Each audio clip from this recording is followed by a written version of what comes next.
Welcome to ETalk, where we bring you everything from LA to Elon. I'm Lindsay Schmidt, joined by Carrie Osler and Caroline McSwain. And on behalf of all of our cast and crew, our prayers and thoughts go out to all of those who are hit hard by Hurricane Sandy. And actually, our first topic of the day is Sandy related.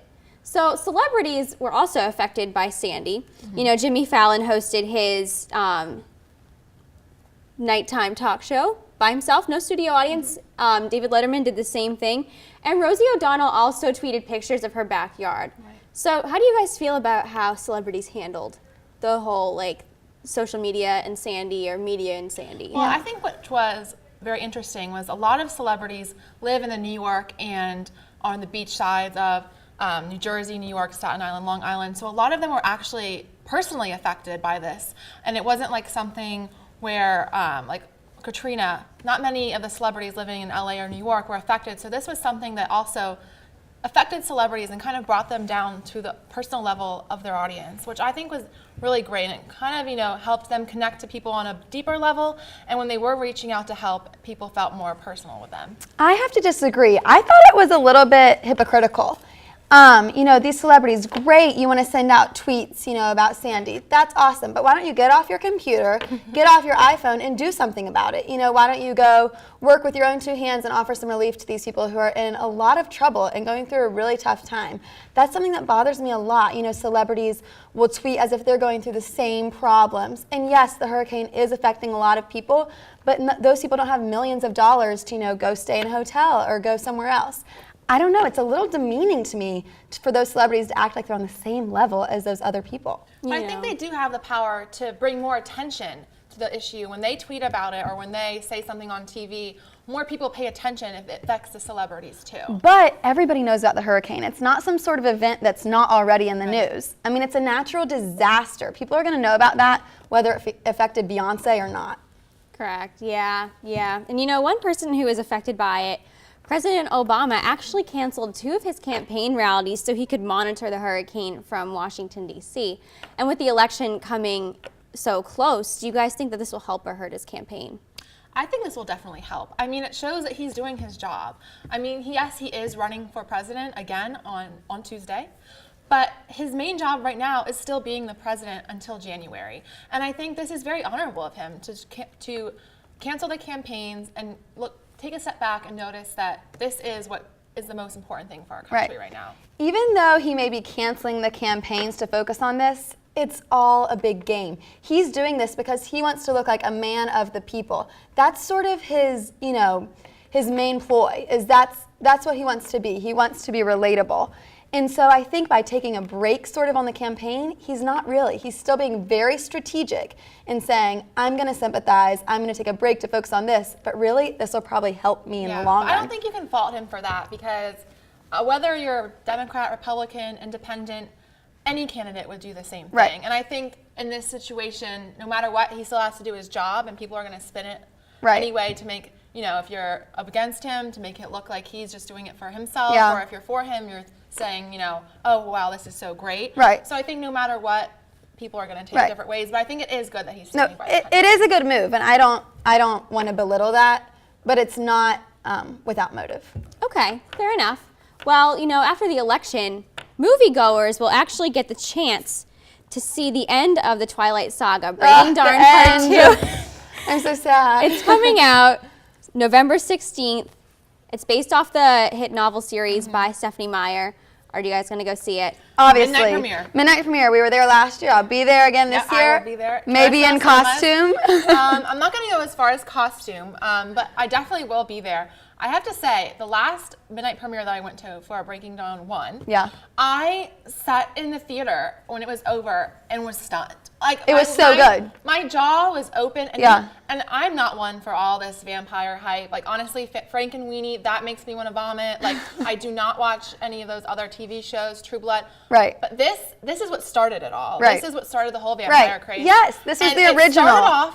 The first one, it kind of started off with a bad rap. It is very preteen kind of thing. Right. But this last one, I was stunned, and I'm looking forward to the second one. Right, but it doesn't pretend to be something other than preteen, which I admire. Yes. You know, they know their audience Yeah. is screaming teenage girl and twihards. You Yeah, know, like right. they know that and they play to that. And I'm not going to fault them for that because they're making millions of dollars.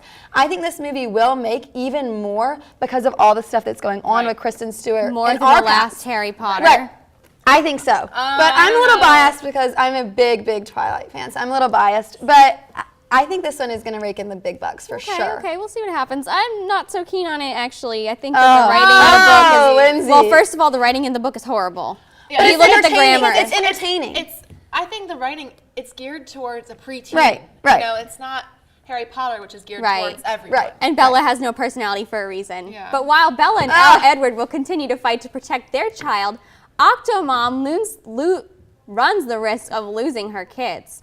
After checking herself into rehab, TMZ reported that she has 3 nannies and 2 friends looking after her 14 little ones, and some of the caretakers even said it's much easier looking after the kids without her there. And do you guys think that maybe this is a time where child protection services should step in? To her defense, I think it's always easier to babysit when the mom's not there. I know it's a little bit of a different situation, but I know for me, it's always easier when it's just you and the kids because you don't feel like, oh, the mom's watching to see if I'm doing a good job. So I don't want to, totally blame Octomom because I think any babysitter would say that. But at the same time, I am surprised that social services hasn't stepped in yet.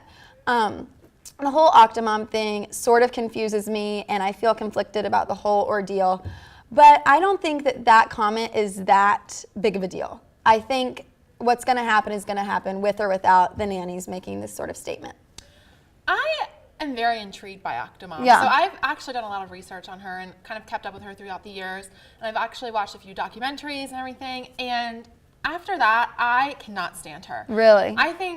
I mean, she has admitted openly and publicly on Oprah and on her documentary that she had 8 children at a time for selfish reasons. Right. And now they're in this terrible situation where their mom is having to be a porn star to support them, and she can't even afford them or their house. And when the documentary went into their life, and it was very sad, and I would not be surprised if Child Protective Services comes in very soon. Yeah. Well, Octomom isn't the only one who's had her, share of scandals. Kate Moss, supermodel Kate Moss, spoke out about her 1992 iconic photo shoot with Mark Wahlberg, and she mentioned that she thought it was really uncomfortable. She was 17, 18 at the time. It was for Calvin Klein, and one of the pictures shows her arms around around him. They're both topless, and she's straddling him, and they're like sitting on the floor. And I just wanted to take a step back and pose the question, are these pictures over-sexualizing our society? Well, when I hear this story about, Kate Moss feeling uncomfortable, the first thing I want to say is, boo-hoo. You know what I mean? Like, you are a rich supermodel. Not at that time, she wasn't. True, but she did this so that she could be a rich supermodel. She did this to get to the place where she is now. And I'm sort of like, come on, Kate, like, you did it by choice. Nobody was forcing you to do that. You did it so you could get ahead in your modeling career, and it worked, and that's great. So now you can't go back and be like, oh, it was so terrible, because look at her now, you know what I mean? Like, she runs the world. But I do understand that, it compromised her morals. I was reading an article, she said, she cried for an hour or whatever and then finally did it. But I say you did it and it's done and it worked out in your favor. So yes, our society is really over-sexualized, but sex sells. Well, I agree with everything you just said if it applies to an adult.